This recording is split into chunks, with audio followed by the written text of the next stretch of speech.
અરવલ્લી જિલ્લાના મેઘરજ તાલુકામાં ખોખરિયા ગામે ગઈકાલે કમોસમી વરસાદ થવાથી ખેડૂતોને ભારે નુકસાન થયું છે. તેમજ મગફળી, સોયાબીન, અડદ જેવા પાકો કમ્પ્લીટ પાકીને તૈયાર થઈ ગયા હતા અને તેને કાઢવાની તૈયારી હતી ત્યારે અચાનક કમોસમી વરસાદ થવાથી પૂરેપૂરો પાક બરબાદ થઈ ગયો છે. હવે તે પાક ખેડૂતોને પશુપાલન, ઘાસચારામાં કે અનાજ પણ કામ આવે એવું નથી. 4 મહિના આગળ મોંઘવારીમાં ખાતર, બિયારણ તેમજ દવાઓ ખર્ચો કરી પકવેલો પાક નિષ્ફળ ગયો છે. તેથી હવે મેઘરજ તાલુકા ખોખરિયા ગામના ખેડૂતો સરકારને અપીલ કરી રહ્યા છે કે તાત્કાલિક સર્વે કરાવી અને યોગ્ય વળતરની માંગ કરે છે. રિપોર્ટર પરમાર બાબુભાઈ, મેઘરજ.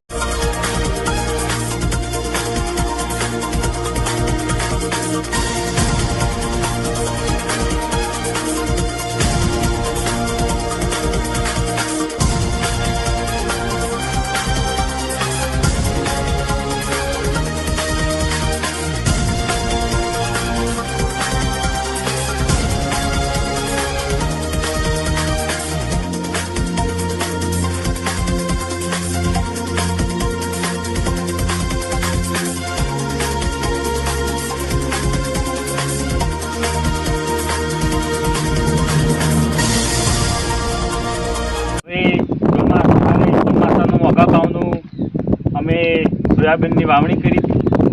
હવે વાઢીને તૈયાર કરી નાખી અને ગઈકાલથી વરસાદ બહુ ભારે પડવાથી અમારું સોયાબીન ખરાબ થઈ ગયું. હવે મગફળી, મકાઈ તમામ વાવેતર કરી